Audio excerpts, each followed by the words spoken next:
السلام عليكم، ازيكم حبايب؟ عاملين ايه؟ يا رب تكونوا بخير وجمعة مباركة عليكم حبايب قلبي. ان شاء الله معانا في وصفة النهارده الكفتة دي معمولة بالصلصة الحارة والفلفل الرومي والفلفل الحار والطماطم، جميلة جدا. هتعجبكم طريقتها قوي. معانا كام طماطمايه كده متقطعين مكعبات، دي اللي هنعمل منها الصلصة. ومعانا يا حبايب قلبي في التوابل، معانا ملح، بصل بودر، بهارات، لحمة، توم بودر، فلفل اسمر.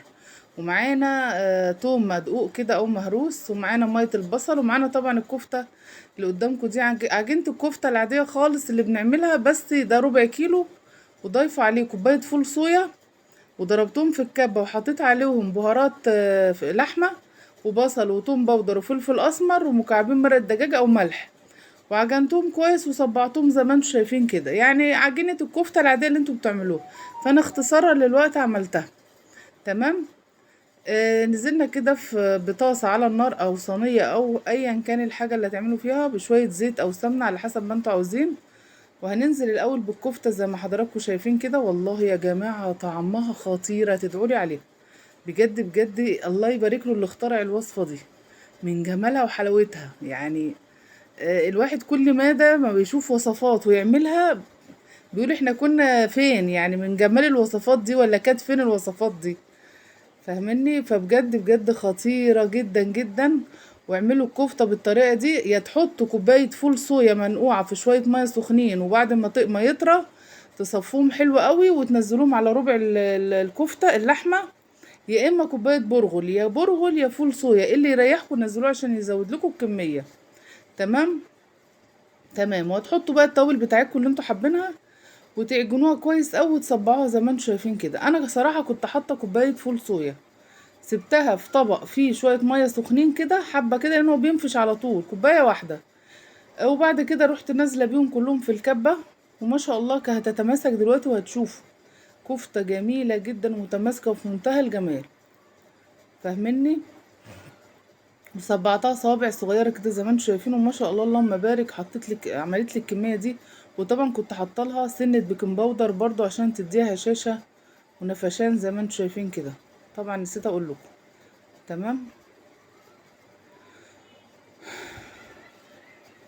طبعا في المقادير بتاعتنا انا كنت حاطه قرنين فلفل رومي على قرن احمر حامي وقرن اخضر حامي، يعني من ده على ده. مش كله كان حامي صراحه، فاهمني؟ عشان ما تبقاش حامي قوي، عشان عندي برضو يعني ايه اللي زوره تعبه واللي كده واللي معدته تعباه. فبرضو بنحط في الهادي عشان برضو الدنيا تبقى حلوه والناس تعرف تاكلها، متبقاش حراقه قوي. اي حاجه سبايسي بتبقى حلوه بس في حدود المعقول يعني. كده احنا خدنا الكفته تشويحه كده الاول في الزيت زي ما انتم شايفين كده، او في السمنه على حسب الماده الدهنيه. بنشوحها على كل الجوانب كده، واول ما تبتدي بقى تتحمر من كل ناحيه، طبعا هنبتدي ايه، نقلبها الاول كده. طعمها كان خطير يا جماعه. عندكم بهارات كفته حطوا، اللي هي الاكياس الجاهزه دي برضو بتبقى طعمها حلو قوي في كفته اللحمه دي. بس انا بقلبها من كل اتجاه. طريقتها سهلة وما فيهاش اي مشاكل، وتغيير، وطعمها خطير خطير، وبعيش بلدي بقى ما اقولكوش على جمالها. كده كنا خلصنا كل الكمية. طبعا في نفس الزيت او نفس الطاسة اللي عملنا فيها هننزل بالتومة بتاعتنا زي ما انتم شايفين كده. انا عشان كنت دقاها في الهون، فنزلت بحبة توم حلوين كده في حدود يعني ايه 10 فصوص كده كبار كده، عشان التوم فيها بيبقى ليه شمخة كده وريحة حلوة، يبقى باين. تمام. طبعا على حسب الكمية اللي انتوا عاملينها، كل ما هتزودوا في الكفتة هتزودوا في كمية الايه الطماطم وكمية الفلفل وكمية الثوم. تمام. اول ما التومة تخش كده على صفار ما تتحرقش، يا دوب بس كده تدي اللون الذهبي، نقوم نازلين بايه يا حبايبي؟ بالطماطم. طماطم مقطعينها مكعبات صغيرة خالص. عاوزين تبشروها برضو مفيش مشاكل، بس هي ايه، ما تتضربش في الخلاط. هي الافضل تتقطع مكعبات او تتبشر عشان يبقى كده طعمها حلو في الاكل. نزلنا كده بالطماطم كده على التومة زي ما انتم شايفين. وبعد كده هننزل بالفلفل الرومي على الحامي.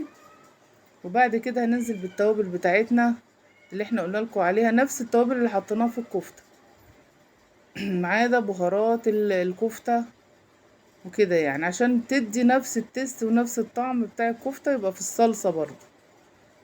وهننزل بمية البصل بعد كده اللي احنا صفيناها من البصلاية بتاعت الكفتة. انا نسيت اقول لكم في بصلاية احنا بشرناها طبعا على الكفتة وصفينا ميتها، ما ينفعش نحطها بالمية بتاعتها.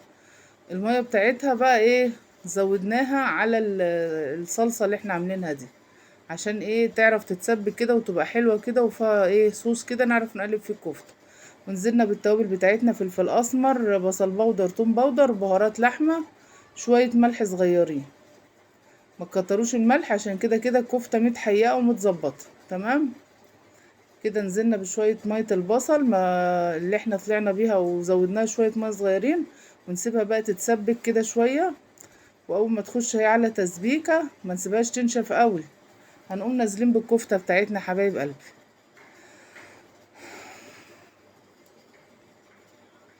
طريقة سهلة مفيش اسهل من كده.